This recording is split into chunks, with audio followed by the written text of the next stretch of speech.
Hola a todos, mi nombre es Victoria Aranda y soy investigadora predoctoral en el Departamento de Estudios Filológicos y Literarios de la Universidad de Córdoba. Hoy vengo a hablar de cómo las adaptaciones creadas a partir de una obra literaria clásica pueden ayudarnos a verla con otros ojos.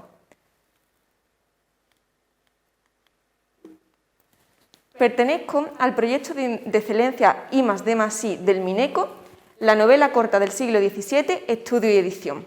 En este grupo nos dedicamos a recuperar toda la novela corta que se escribió durante el siglo XVII, también conocido como siglo de oro. Es muy probable que os suene este género y que lo hayáis conocido gracias a las novelas ejemplares de Cervantes, publicadas en 1613, que no solo es el volumen más famoso de todos los que se escribieron de novela corta, sino también el primero que se escribió en lengua castellana. Este género era muy famoso en el siglo XVII. La gente de esta época no podía divertirse con el Instagram o con otros tipos de entretenimientos que tenemos hoy en día. Por ello, gustaban de leer novelas en las que vivían historias de misterio o romances. Sin embargo, con el tiempo, este género fue perdiendo parte de su popularidad y eso ha tenido como consecuencia que hoy en día no podamos leer cualquiera de las novelas que se escribieron en este momento. Nuestro objetivo dentro del grupo es hacer ediciones modernizadas de todas estas novelas para que cualquier lector actual pueda disfrutarlas. Dentro de este grupo, una de mis tareas es hacer lo mismo, pero no con las novelas, sino con las películas. Mi tesis se titula De la novela corta al metraje largo, la narrativa breve del barroco en el cine y la televisión, y me ocupo de recabar toda la información disponible sobre las adaptaciones de la novela corta del siglo XVII que se hicieron durante los siglos XX y XXI. Ahora quiero hacer un pequeño recorrido por los distintos estadios por los que ha ido pasando mi investigación a lo largo de estos 4 años. Aunque yo me ocupo de toda la novela corta del XVII, me centraré en las novelas ejemplares, que por ser las más famosas son las que más veces se han versionado. Lo primero que tuve que hacer cuando llegué a este proyecto fue elaborar un corpus, es decir, una lista en la que constaran todos los títulos de las adaptaciones que se han hecho de novelas del siglo XVII. Y esto no era una tarea fácil, porque eran títulos muy extraños. Seguro que a vosotros no se os ocurre ahora decirme ninguno. Por eso tuve que buscar tanto en lugares virtuales como las plataformas de la Biblioteca Nacional o de la Filmoteca, los catálogos, también repositorios de datos de Internet como IMDb o Film Affinity, que os serán más familiares, para hacer esta lista, ¿no? Pero algunos títulos eran tan extraños que ni siquiera constaban en Internet, no se sabía que existían. Por eso también tuve que dirigirme a lugares físicos, como la Biblioteca Nacional Española, que podéis ver en la primera foto, o la Cinémathèque Française, que está en París y que está en la segunda foto, en la que tuve el placer de investigar hace un par de años. En estos lugares no solo incorporé nuevos títulos a mi corpus, sino que también pude ver películas o leer los guiones de aquellos que ya estaban en el corpus, pero que por su rareza no podía encontrar en cualquier biblioteca, no podía comprarlos o verlos en Internet, ni muchísimo menos se encontraban en el catálogo de Netflix. Finalmente, di con un total de 25 títulos basados en las novelas ejemplares. Como veis aquí, las más famosas de todas ellas, las que más veces se han versionado, son La gitanilla y La ilustre fregona, pero se han adaptado un total de 7 novelas de las 13 que conforman el volumen colectivo de novelas de Cervantes.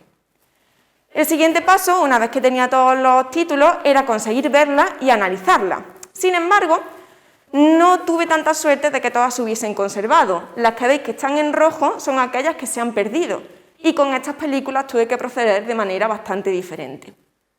En estos casos, mi objetivo no es verlas y analizarlas, sino intentar reconstruirlas a través de los testimonios que nos han llegado de ellas.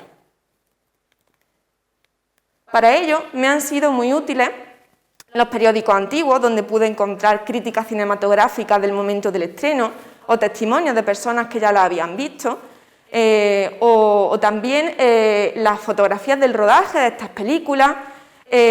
Acceder a los guiones, si se conservan, es muy importante porque nos pueden dar una idea de qué pasaba, qué cambios había en la historia. Aquí vemos un ejemplo de La gitanilla, estrenada en 1923 por André Hugon, un cineasta francés. En este caso conservamos tanto el guión original como fotografías del rodaje y pueden consultarse en la Biblioteca Nacional Francesa.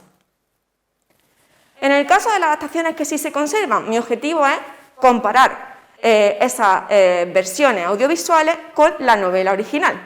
Y cuando las comparo, lo más interesante es ver los cambios que se producen y las distintas transformaciones a las que puede dar lugar una misma novela.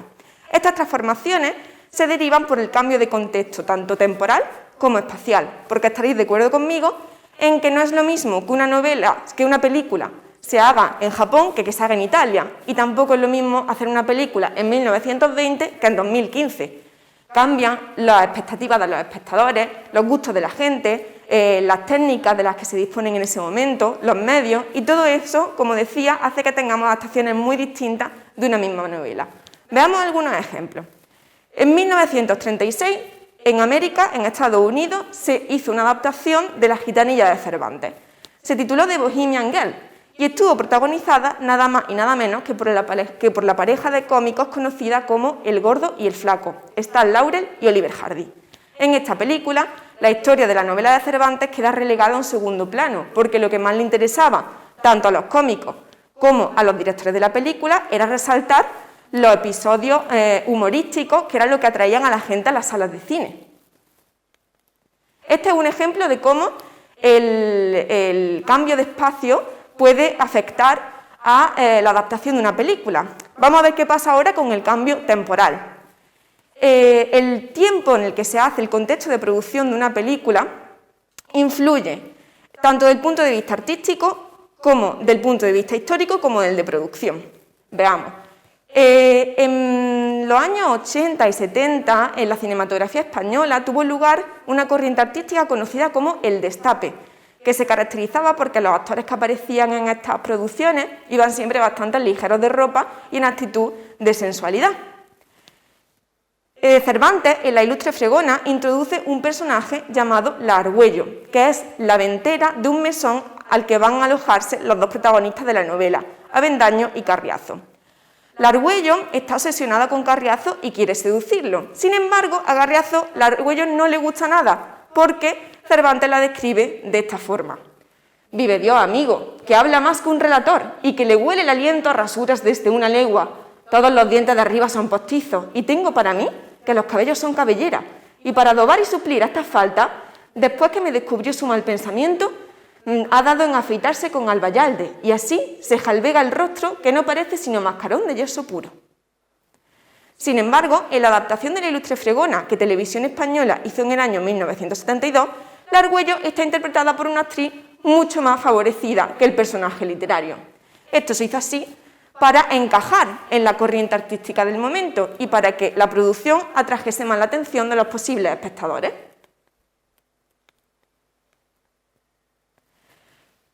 También es muy importante el contexto de producción, es decir, con qué presupuesto y con qué medios contaron los productores y los creadores de la adaptación en el momento en el que la hicieron. En los años 70, 60, en la televisión española, la mayoría de las producciones eran de teatro grabado. Eran unas series, capítulos que se hacían con muy poco presupuesto y en muy poco tiempo, todo de manera muy rápida. Esto hacía que la escenografía, el decorado, fuese mucho más rudimentario que lo que estamos acostumbrados a ver hoy en día en las producciones actuales. Vemos aquí un ejemplo en esta adaptación del licenciado Vidriera, titulada El licenciado Rodaja, de 1973, y como podéis comprobar, la parte de atrás del escenario está pintado sobre papel. En vez de irse a una casa real, que hubiese sido mucho más caro, deciden representar el espacio como se haría en una obra de teatro. Y eso es algo que al espectador de hoy en día le cuesta bastante procesar, no lo ve muy natural.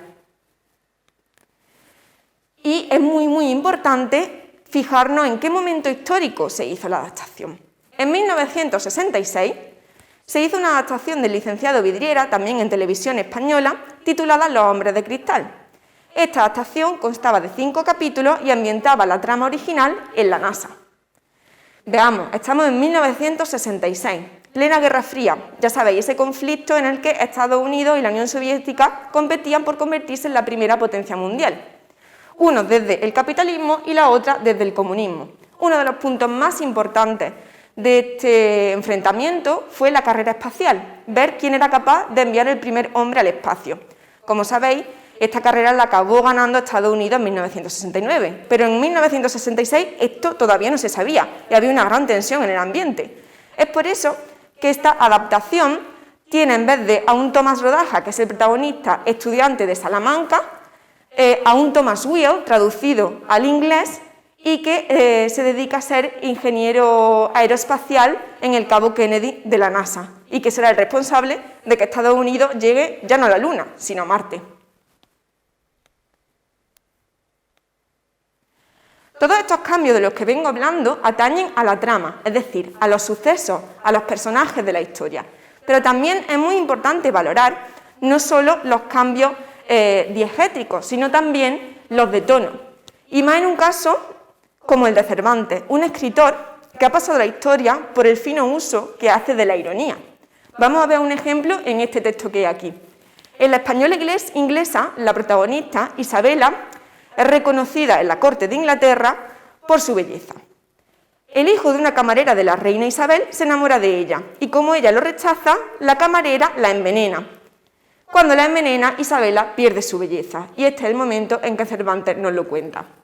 Finalmente, Isabela no perdió la vista, que al quedar con ella la naturaleza lo conmutó en dejarla sin cejas, pestañas y sin cabello, el rostro hinchado, la tez perdida, los cueros levantados y los ojos lagrimosos. Finalmente, quedó tan fea que como hasta allí había parecido un milagro de hermosura, entonces parecía un monstruo de fealdad. Y ahora vamos a ver cómo se cuenta este episodio en la producción de 2015 que hizo Televisión Española, basada en la española inglesa, protagonizada por Macarena García.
Isabel había salvado. Como vemos, aquí no queda ni rastro de ese tono jocoso, de esa ironía que Cervantes utilizaba en su novela, lo que nos da por resultado una adaptación mucho más seria y mucho más melodramática. Y aquí termina mi recorrido por esta investigación, una investigación que me ha permitido hacer dos de mis cosas favoritas, leer novelas y ver películas. Durante estos 4 años mi objetivo no ha sido otro que el de evitar que estos títulos queden en el olvido, ya que no solo son valiosos por sí mismos, sino por lo que nos dicen sobre la época en que fueron creados y por lo que nos desvelan acerca de lo que Cervantes escribiera allá por 1613. Muchas gracias.